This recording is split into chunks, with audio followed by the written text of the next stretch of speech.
अभी तक सिर्फ आरोप लगाए जा रहे थे संजय राउत की तरफ से कि उनके कुछ सांसदों से बात हुई और उनके पास खबर है कि 50-50 करोड़ रुपए हर एक सांसद को दिए जा रहे हैं। यानी कुल मिलाकर 9 सांसदों में से जिन 6 सांसदों के जाने की तैयारी क्या, वो लोकसभा अध्यक्ष को पत्र भी लिख दिया। वो जो पत्र लिखा गया, उन 6 सांसदों को 50-50 करोड़ रुपए दिए जा रहे हैं। ये एक पहले दावा था, और जब इस तरह के दावे होते हैं तो लगता है कि ये खींच मिटाने का एक तरीका है।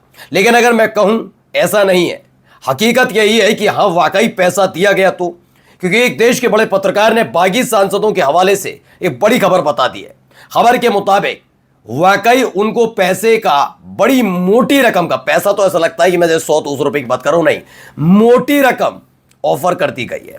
ये मोटी रकम क्या डायरेक्ट उनके बैंक अकाउंट में आएगी या फिर उन्हें कैश दिया जाएगा, इसका पूरा प्रबंध किया गया है। क्योंकि वो जानते हैं इसका खुलासा हुआ तो हालत खराब हो सकती है। तो क्या वाकई इन सांसदों के जरिए बड़ा खेल करने की कोशिश हो रही है? आंकड़ा कहां तक पहुंचाने की कोशिश है वो भी आपको बताऊंगा, लेकिन यह भी समझना बहुत ज्यादा जरूरी है कि कैसे लोकतंत्र का माहौल बिगड़ता है। मैं बात आज उन 17 सांसदों की, टीएमसी के सांसदों की सिर्फ नहीं करूंगा, बल्कि आज उद्धव ठाकरे गुट के जो 6 सांसद, 9 में से 6 सांसद बागी होकर लोकसभा स्पीकर से मिले, और फिलहाल लोकसभा स्पीकर पर इतना वक्त है कि वो इन बागी सांसदों से मुलाकात तो कर रहे हैं, लेकिन टीएमसी की पहल के बावजूद बागी सांसदों की योग्यता और अयोग्यता पर कोई फैसला नहीं ले रहे।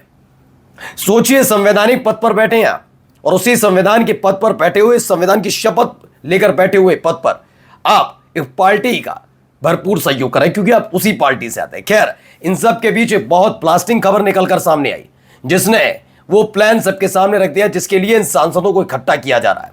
खबर यह भी है कि इन सांसदों से काम निकलने के फौरन बाद इनको ठिकाने भी लगा दिया जाए तो बड़ी बात नहीं। नमस्कार, मैं हूं प्रज्वल गौतम और आप देख रहे हैं टाइम्स एक्सप्रेस।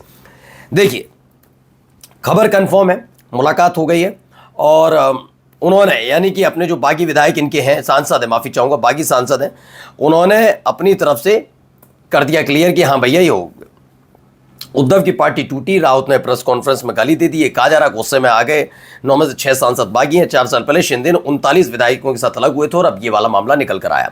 इससे पहले भी एकनाथ शिंदे ने शिवसेना को तोड़ा था, और उस समय भी भारतीय जनता पार्टी का ही काम निकलकर सामने आया था। और इस बार भी चाहे बीजेपी कितनी ही कोशिश करे, अब बीजेपी पर्दे के पीछे रहकर नहीं कर रही है। उसे पता है कोई कुछ नहीं बिगाड़ सकता। इस देश की अदालतें कोई बड़ा फैसला लेती नहीं है। लोकसभा अध्यक्ष तो उनको कोई फर्क पड़ता नहीं, उसी पार्टी से आते हैं। चुनाव आयोग को कोई मतलब ही नहीं कि उन्हीं की कृपा पात्र चुनाव आयुक्त बने हैं। तो कोई संवैधानिक संस्था एक बताइए जो इन तरह की एक्टिविटीज पर रोकथाम लगाने की काम लाए, कहीं से आपको नजर आता है? अब हुआ क्या? हुआ यह है कि इन लोगों ने जाकर मुलाकात कर ली और टूट गई पार्टी उनकी। देखिए, पहले एक खबर मैं आपको दिखा दूं। शिवसेना सांसदों की टूट की खबरों के बीच आज सुबह 2 सांसदों अरविंद सावंत और अनिल देसाई ने संजय राउत से उनके दिल्ली आवास पर पहुंचकर प्रेस कॉन्फ्रेंस की। यह कहा जा रहा था पहले 7 सांसदों का जिक्र था, बाद में खबर अब निकल कर आ रही है 7 नहीं 6 सांसद हैं जिन्होंने लोकसभा अध्यक्ष से मुलाकात भी कर ली। मैं बार बार कह रहा हूं, लोकसभा अध्यक्ष के पास इस पार्टी के, उस पार्टी के, इस पार्टी के, उस पार्टी के, हर पार्टी के बागी सांसदों से मिलने का वक्त है। लेकिन टीएमसी के बागी सांसदों की योग्यता पर फैसला लेने का, योग्यता पर फैसला लेने का कोई वक्त नहीं मिल पा रहा। जबकि आप देखिए, एक तरीके से एक मौका होता है कि और ज्यादा कैसे आप हॉर्स ट्रेडिंग कर सकते हैं।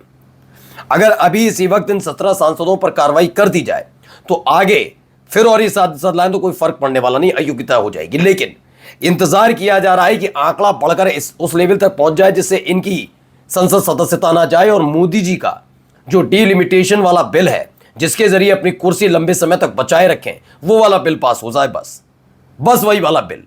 इससे पहले भी हमने आपको दिखाई कि पहले संजय राउत ने आरोप लगाया था कि 50-50 करोड़ में ये डील हुई, और अब देखिए संजय राउत ने कहा कल रात को पहले 15-15 करोड़ हाथ में लिए, यानी कैश दिया गया, ऐसा है संजय राउत का कहना है। फिर चार्टर्ड प्लेन में बैठे, यानी जो 6 सांसद थे जिन्होंने बगावत की है, उसमें बताया गया हर एक सांसद को 15-15 करोड़ रुपए दिए गए। 15 छिक्के 90, यानी तकरीबन 90 करोड़ रुपया कैश इन 6 सांसदों को दिया गया। ठीक है ना? अब यह कहा जा रहा है वो मशाल चुनाव चिन्ह पर जीते हैं, ना कि एकनाथ शिंदे के आशीर्वाद से, यह कह दिया गया है। अब इन सब के बीच अब आप अंदाजा लगाइए कहां बात चल रही है। हालांकि शिवसेना सांसद अरविंद सावंत ने कहा कि अभी तक किसी नेता ने पार्टी छोड़ने की बात नहीं कही है। उन्होंने बताया कि उन्होंने संविधान की रक्षा के मुद्दे पर लोकसभा अध्यक्ष ओम बिरला को पत्र लिखा है। अरविंद सावंत जो है उन्होंने पत्र लिखा ओम बिरला को कि जो नए बागी सांसद हैं इन्हें नया गुट बनाने की इजाजत नहीं देनी चाहिए, जैसे 4 साल पहले दी गई थी किसको, एकनाथ शिंदे को। फिर उसके बाद लड़ाई शुरू हुई थी, असली शिवसेना कौन सी और नकली शिवसेना कौन सी, तो सबको पता था जिसके साथ भाई साहब खड़े हैं वही असली होगी, क्योंकि चुनाव आयोग इस दौर में चुनाव आयुक्त की हिम्मत नहीं हो पाती कि वो कुछ कदम उठा दे, और वो भी साहब की सपनों में अड़ंगा लगा दे, ऐसा हो नहीं सकता। तो शिवसेना एकनाथ शिंदे वाली तुम ले लो, अजित पवार गुट वाला एनसीपी तुम ले लो, जिसको जो दिया जा रहा है। इसीलिए कहा जा रहा है, एक चिट्ठी लिखी गई है ओम बिरला को कि इनको गुट को असली शिवसेना ना बताया जाए, ये करके। अब आइए, राजदीप सरदेसाई हैं, उन्होंने एक बागी सांसद के हवाले से पूरी खबर को बताया है। अंग्रेजी में confirm 6 Shiv Sena UBT MPs have reportedly submitted letter to Lok Sabha speaker asking to merge in Shiv Sena Shinde. कहा जा रहा है, कंफर्म हो गया है, खबर है कि शिवसेना उद्धव ठाकरे गुट के 6 सांसदों ने लोकसभा स्पीकर को पत्र सौंपकर शिवसेना शिंदे में विलय करने की मांग की है। विलय, अब ये विलय किस लेवल का, क्योंकि उन्होंने स्पष्ट नहीं लिखा है विलय शिवसेना के विलय की बात है या ये विलय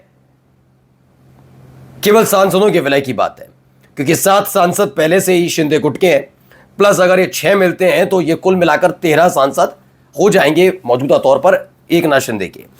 अब एनडीए की संख्या 320 तक पहुंच गई है। ये आंकड़ा कैसे बताया जा रहा है वो बता दूं। फिलहाल मौजूदा तौर पर 293 सांसद मोदी गवर्नमेंट, बीजेपी को मोदी गवर्नमेंट को सपोर्ट कर रहे हैं, जिसमें 240 अकेले बीजेपी के हैं।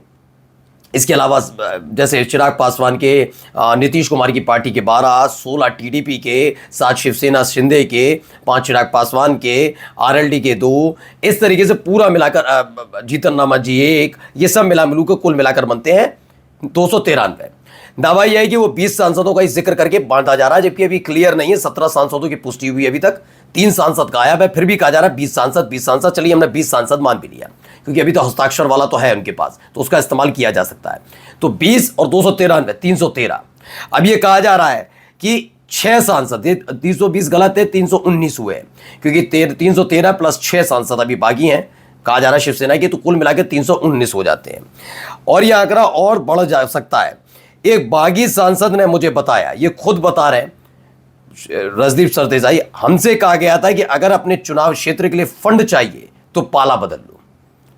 समझ रहे हैं, चुनाव क्षेत्र के लिए फंड चाहिए तो जो दावा संजय राउत का था 50-50 करोड़ वाला कि 15-15 करोड़ कैश दिया, तो योजनाओं के नाम पर क्या इन सांसदों को, बागी सांसदों को पैसा पहुंचाना है? ये बड़ी बात। आगे लिखते हैं, ऑपरेशन लोटस 2.2 को अब फूलों की जरूरत नहीं है, बस एक फंडिंग फॉर्मूला चाहिए। यही है आज की राजनीति। ये सारी चीजें वहां पर हो रही हैं, खुल्लम खुल्ला हो रही हैं। नमस्कार।